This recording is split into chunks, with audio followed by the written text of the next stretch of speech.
don't have these issues in the, did it reset the whole fucking thing? Probably so. Terrible.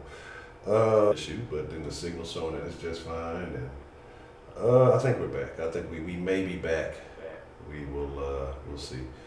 Let me see. I don't know what's going on. It's, we'll see. Well, it says we've streamed a minute ago. All right, yeah, might have to refresh it. Yeah, I want to refresh it. Hopefully these. Weird. But anyway, like I was saying, I really didn't care for Ted Kennedy. And, yeah, it's refreshing now. But over the years, he used his white privilege in order to get a lot of things through that wouldn't have gotten through. And when I had a chance to actually look back at his political record, not his personal record, he really did a fantastic job for the community. So it's not always what it looks like, and sometimes we get far too into politicians' personal lives unless it's something that's devastating to everybody. Sometimes things just need to be let go if they're doing a damn good job. Now, if they're not doing a good job, or they came from a previous position that they really screwed it up, now that's something to be said. That's all work-based. You know, I remember my husband saying something, I know I quote him a lot, but he's like, never screw with a man's livelihood. And that's the thing. If that person had done a bad job before and they're coming in to try to do a better job in a different position, that may not be cool in politics, but that doesn't mean we have to get into their personal stuff. Do you know what I'm saying? And I'm not saying that there isn't stuff that doesn't need to be hauled out, because, like I said, the Kennedys had their own fair share of grief and grievances. And I'm only using them as an example because it was the only one I could think of at the moment, but there are a few others. And you're right, sometimes I do ramble on like Roman does. It's all good. It's good to hear, people's thoughts. And like I say, sometimes, when people just sometimes when you kind of let it flow, you'll catch those, like I say, I always talk about, you catch those nuggets of things and those thoughts that are always very insightful. You sometimes you'll broad stroke or broad brush it, and it's like, okay, I need this little piece here, and let's deal with this. But, yeah, in fact, one of the ladies in the den was talking about that, too, about, I wish I remembered because it was really important, and I think it was actually Shannon. She sometimes has some really good points. I mean, not that she does, I don't always either, so, but I can't remember the point that I was trying to think about. It's been a long day. Anyway, that's sort of my spiel for tonight, and hopefully everything will stay good with the podcast for tonight. I want to hope so, but it won't. I want to hope so, but I just know it won't. Something's going to happen. But we'll deal with it, and we'll figure it out, and we'll keep on trucking. That sounds good to me. All right, I'm back to the board, Honcho. All right, Ms. Bell, appreciate the call. Thank you. All right, thanks. All right. Yeah, this guy's going, I don't know what's up with the signal. If it gets too crazy, too shitty, too much, then, we may. I told you I was trying to give y'all some extended dead action night, but if it gets too shitty, we'll probably end up dragging up, and then, I may give y'all some mixer action tonight. I don't know, I haven't decided yet. Mixer crew, what do y'all think? Should we have some mixer action tonight? I know it's been a while. I'm debating it. What's the motherfucking deal? Who do we have calling into the den? Get out of my face, guy. We gotta call into the den. Shit, Honcho, I'm down with you, man. I accidentally called you, man. It's your boy Roman. Hey, well, dude, I was clicking so fast. It was a wrong number, bro. But I didn't, be honest, I've been busy. I didn't know if the 10 was even on, but I got time, man. What we talking about tonight, man? We're talking about Scotty tonight. We're talking about what? We're talking about Scotty. We're talking about... Nigga, we is not talking about Scotty. What we talking about dogs tonight? What we really talking about? We're talking about Scotty and why he's a problem and why he's ruining the American economy. No, we're talking about. At least Scotty Longberg, I want you to deal with a gray and white pig, female at that. Deal with that. That's all I got. See, look, this is my thing. Big dogs take big shits, all right? And I'm a firm believer in cleaning up after my dog. Ain't nobody got time for that, man. ain't nobody got time for cleaning up big dog shits. But no, we're talking about politics. We're talking about black politics. We're talking about one, and not necessarily liberals and conservatives, but my premise was: do black people need to quit being so concerned with American politics? Being as now that we have become, I think basically, I guess the third demographic, because Hispanics have passed up the black population when it comes to voting demographics. And should we be more concerned with the economic aspects of society as opposed to the political concerns? What are your thoughts on that? Number one, I'm lying. I heard what she said that I'll ramble. Okay, yeah, I might ramble a little bit, but hey, sometimes I get into my talking. I'll be honest with you. I'm trying not to ramble tonight. When I look at this stuff, Honcho, these politicians look at us as a vote, and I feel like that's about it. It's about the vote, and it's all that. I mean, they promise and they preach the most craziest things that they know people want to hear. People only go to stuff they want to hear. You get what I mean? And I do think black people need to care more. I think our voices and our opinions need to be, more heard and brought out to the media. Because, in a way, we haven't dumbed down. I mean, I would say Mexicans is on top of us. And, immigrants is on top of us. Hell, I'll get the LGBT and a whole group on top of us as issues and what people care about. You get what I mean? Okay, yeah. I don't think I want the LGBTs on top of me. I'm cool on that. Hey, let me tell you something. I'll tell you this, Honcho. How many times they brought up the LGBT in them Democratic debates? And tell me how many times they brought up black people. I'll tell you right there. They brought up LGBT more than they brought up black people on them debates. I'll say that. And they continue to do so. But I think we should care more. I think instead of relying on either a Democrat or Republican to fight for our rights, man, why don't we go out there and fight for our rights and say how we feel, and get our voices heard by just going out there. And I'm not saying protest, but just talk. See if we can go talk to these politicians. No, we're not going to talk to the politicians, Honcho. Just get our voices out so we can start becoming a threat and being heard by people. And I don't care about your beliefs, if you're a Democrat or Republican. I'm just talking about black people just in general. Because people need to stop relying on, if I vote for this person, my beliefs is going to be cared about, especially for black people. Especially if I vote for this Democrat, everything they say is going to happen. That's impossible. Everything Biden say, everything Joe say, everything Tulsi say, everything any of them say, and the same goes for Republicans, it's not going to get what you want.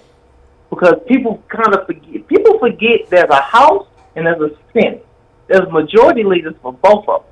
Either one Republican, one Democrat, both can be, both cannot be. The thing is, they got to go through these laws. A law that you want, and some you law, they got to go through thousands of hands. Like they saying about the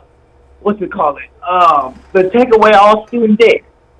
You know how many hands that bill has to go through fast of Bernie gets elected president, and how many Republican hands they gotta go through with a majority Republican Senate? Look, you gotta start looking about what makes sense and what doesn't make sense, and what can really help you. And that's especially what black people gotta do.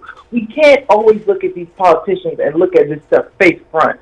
Like, oh man, they say some stuff I like, man, I'm vote for them. Well, do more research on them. I've seen people really start to switch their tune on Kamala Harris when they found out what she did with as a prosecutor. Heads got turned for black people. Because, yes, you did your research and you wondered, and nah, she ain't saying it is. When you start doing more of your research and figuring out these people and stop going stuff face forward, I think that's how we're going to deal with our issues. I think that's how we're going to realize our voices are going to be heard, or vote for the real people that care about this. You get what I mean, Honcho? Yes, I get you, wrong. I get you. But so don't you think though? Don't you think that people do that now? Like that they go out and they talk and they try to get their voice heard, especially with like social media and things like that. You know, it's Mhm. easier to get your voices heard and it's easier to get your feelings out there. But it doesn't seem like people change. And then what I also, especially when it comes to black folks, you know, when somebody has a different opinion, when somebody thinks a little bit differently, why do we as a race, culture, or however you want to identify it, why do we tend to attack our own? I'm not a big Candace Owens fan, okay? I just something, it's just something about her, I'm just kind of, you know, her, you know, Brandon Tatum, CJ Pearson, like, the ideals that they're preaching I can agree with. It's just something about them individually that I have questions, but again, I question everybody. But, you know, Well, who ideas you say you agree with, Honcho? Candace Owens, C.J. Pearson, he's the little young dude, and then Brandon Tatum, I think he's a former officer. But these are all people who are kind of black conservatives. But when these people voice their opinions, you know, black people turn against anybody who's not, you know, basically in line with the Democratic belief. If black people who are black conservatives, they automatically become Uncle Toms, they automatically become sellouts and all of this stuff. Like people will disown their own family members. They'll, you know, just automatically they'll plug their ears and start going la la la la la. They don't even want to hear it. Why do you think that is? Like how can you get a different opinion if people are refusing to even listen? Well, Honcho, you got to realize, man, the Democrats have been the black vote since about what's his name? Since about Lyndon B. Johnson when he signed the Civil Rights Act of what that was 1969 or 1969. I mean, you got to realize states changed. You know, all the northern states that voted Republican went Democrat, and all the southern states that voted Democrat went Republican.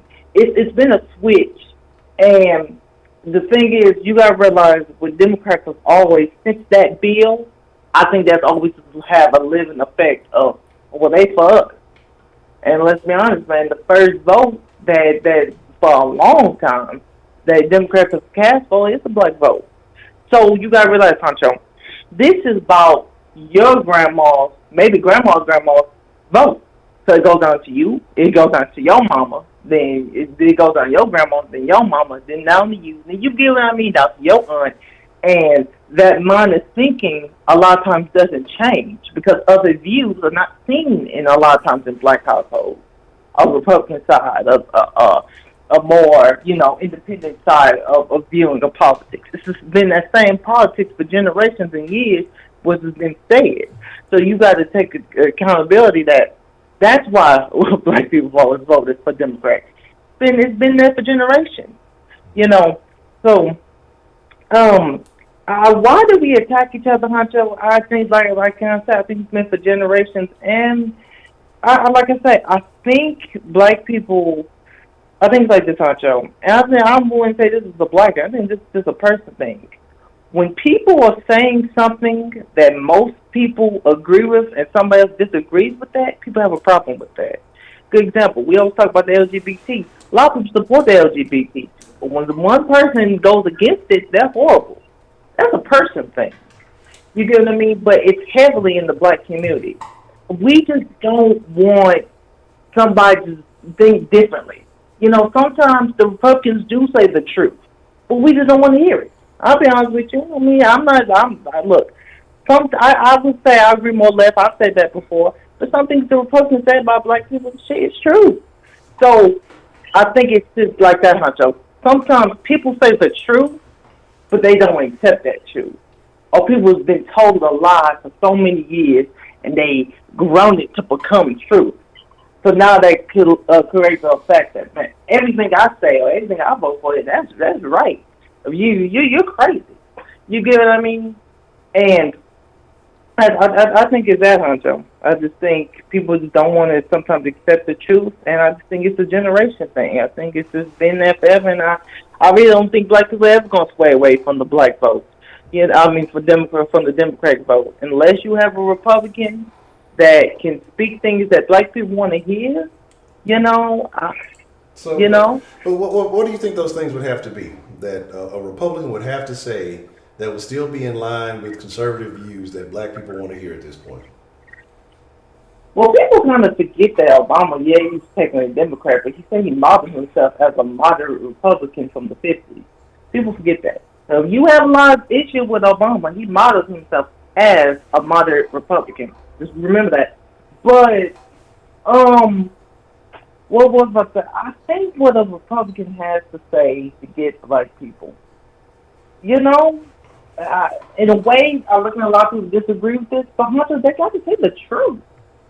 I think when you keep speaking the truth, you know, I think black people start to realize, man, this is true. Or it's not even that hard. I think when these Republican candidates can start going into these homes, start realizing these stories, start understanding how the economy doesn't always help black people, how understand how we can get more jobs. When they become more immersed into the black community, I mean really immersed, like talking to these people, understanding their stories, and getting there deep into it. Like you're washing your hair, you scrub and get deep into it. When they can realize that, I think they can start having understanding to get that vote. But unless you just sit there and lay from the west side, you're never gonna get it. You know, that's how I feel. I think you gotta get deep and really start to understand where black people come from and what we really want. And when you do that, I think they get the vote. You agree with me, Honcho? No, I do not agree. Because okay, well, wait, you disagree. My thing is this, okay? Because I believe in return on investment, right? And Scotty, why you touch me? You trying to pump me? My thing is this. So, especially with black folks are going to believe what they want to believe, right? I mean, period, point blank. You talk about telling the truth. Well, a lot of people have been telling the truth about a lot of things, and because it doesn't sound good, people don't want to hear it. And even if you're saying, certain things that it doesn't sound like you're doing me a favor, it doesn't sound like you're lending me a helping hand, it doesn't sound like that. So a lot of people don't want to hear it. That's their right, they're entitled to that. But my thing is this. So what if these Republicans cater to a base that the likelihood that these people are going to vote for them is slim to none? It's like 92, 3-4% that blacks are going to vote Democrat. So it would not be ideal for me as a Republican or whoever, if I'm a Republican candidate and I'm trying to get the black vote, to spend a significant amount of time catering to a base that is more than likely, no matter what, not going to vote for me. And so I think that's part of the problem that black folks have, is because they're like, well, they're not telling us this and they're not telling us that. Well, historically, you're not going to fuck with them no matter what they tell you. You know what I'm saying? They're not. I get that, Honcho, but think about it like this, man. Think about it like this. It's like taking a state. It's like taking a state. You got to think about it. For years, Philadelphia has always predominantly voted Democrat, right? Obama won, if I'm correct, both in 2008 and in 2012, right? Trump won in 2016. The thing is, you can change anything you want to change. It's how you approach and how you go to attack it. If you can say the right thing and really understand where black people come from, you can get the black vote. It's not hard. It's just on to get to the base of what black people want and really understand how you can get that to your demographic, how you can get that for them to vote you for that. You can change anybody. This is how your approach comes at. That's not my opinion. It's not impossible. And I would love to believe that, but I think that goes on different premises. I think that when you talk about switching the state compared to switching a culture is, the state may have particular issues that are significant to them, and you can lump all those cultures within it, whether you're black, white, Asian, Hispanic, or whatever. Hey, if this state is losing jobs, and I come over and I promise, hey, I'm going to give you guys jobs. I'm going to, fix your economy. I'm going to do this. I'm going to do that. And the third, that's one thing. With black folks, again, what is it supposed to be? The lowest employment in years. And we can talk about whether that has benefited from Obama and all the other things. But we're talking about work, we're talking about jobs, and we're talking about other situations. I don't think that's going to change. Wanting to go and you want to hear the stories, you want to do all those things. But if the likelihood, because you say the word conservative around a black person, say the word Republican around a black person, and just watch their reaction, their facial, right? Even if they don't say anything, the first thing they're going to say if they do comment is going to be racist or prejudice or they hate black people or whatever, because it's so deeply ingrained. So whether or not I think that if a conservative candidate or somebody would try to go and primarily campaign in black communities, they don't want to hear it. You look at Herman Cain, you look at what's his name, the neurosurgeon, I can't think of his name, but he's a neurosurgeon. Ben Carson. Ben Carson. Niggas hate Ben Carson. Ben Carson came from the same environment that niggas came up in. You know, he lived in the projects, and you know, he did what he had to do to become where he was. He was a black candidate. Niggas wasn't feeling Ben Carson. He's black just like y'all. But because he's a Republican, because of anything, well, nah, he's Uncle Tom. He's this, he's that. So, like, what's the difference in a situation like that? They're more likely to vote for a white Democrat over a black Republican. So I don't, who may know their story, but because he's not saying, hey, I'm gonna give you this, give you that, give you this. You know, hey, you got to work for it like I work for it, and you know, you have the same opportunities. Niggas ain't trying to hear that. So that's why I say I don't think that on its own is going to change. I think it has to be independent decisions, and it has to be a self-analyzation of the values that you hold forth, and if you want what's best for, you know, your community and your family. And I think, again, family is a big part of that, and with a lot of black families not being fully intact, I think that has an impact too. But I think it's a deeper than just, you know, going into the community and saying, you know, hey, you know, what's cracking. You know, I think there's a little bit more to it than that. I think it's a little different. You also got to think about this, Honcho. I think, I can't say that for myself, but I do think with a lot of black conservatives, I think the approach they come off and how they come off is feeling like the white people in black skin. I've heard that said before. How Ken Jones comes off. How, what's his name? You just named him. The old black guy. What's his name? Al Sharpton? No. He is conservative. You know, he said, what's his name? He sat down with multiple people. You talking about Larry Elder? No, I'm not sure you're talking about. You know, sometimes he say some outlandish shit. What's his name? My memory is shot, but. You're too young to have a fucked up memory. You better not be out there doing no drugs. No. Hey, look, Honcho. Hold on. Wait a minute. I'm different, okay, from a lot of other 16-year-olds. Okay, I remember a lot because I do research on a lot, on history, on music, on this, on that. So my memory is moving a mile a minute like a cheetah. Okay, I'm different from a lot of other niggas that sit around don't do shit. So yeah, my memory's a little shy, but. You know, I think with black conservatives, man, I just think sometimes it's the approach and how it comes off is some people believe, they're the same thing a white conservative would say. It's no middle ground. Okay. No way that we can have a compromise. You get what I mean? So you're saying that they should be softer. Is that what you're saying?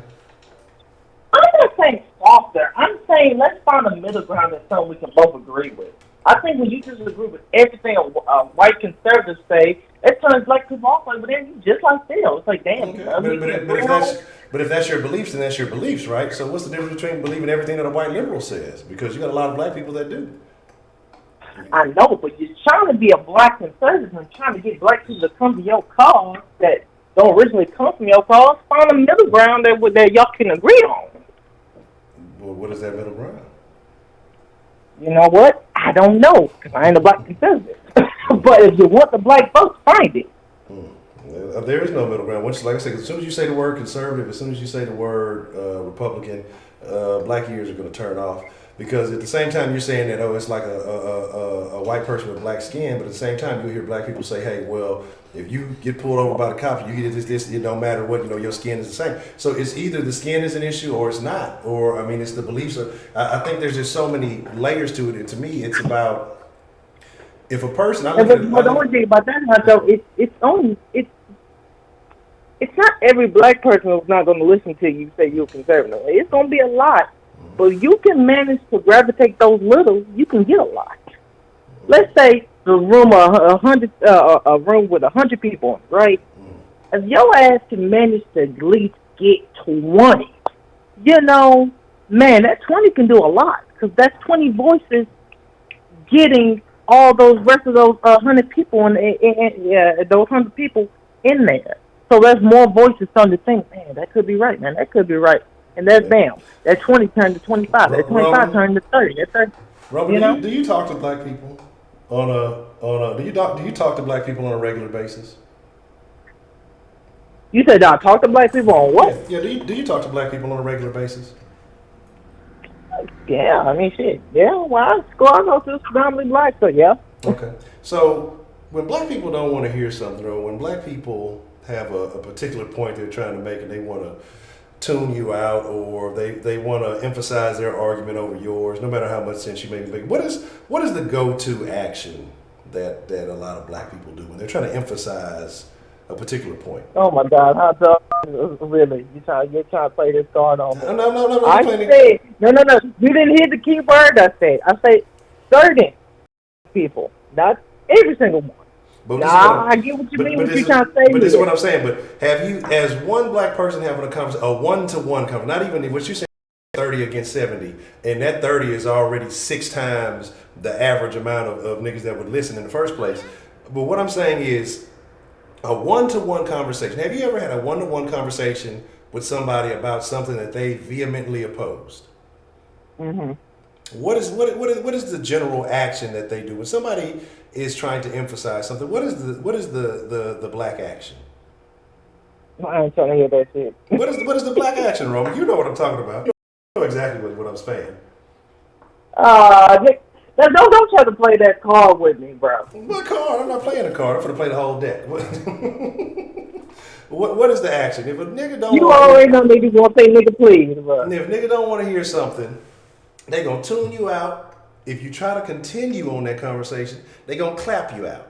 I mean, I'll say this. I keep saying this. In a room of 100 people, if you can get 1 or 2, you doing something. I mean, you saying some people agree with. That 1 or 2 can get 3, you doing something. That 3 can get 5. I'm just saying. It's small, but if you keep going and it starts to gravitate enough people, you got it. That's all I'm saying. Let me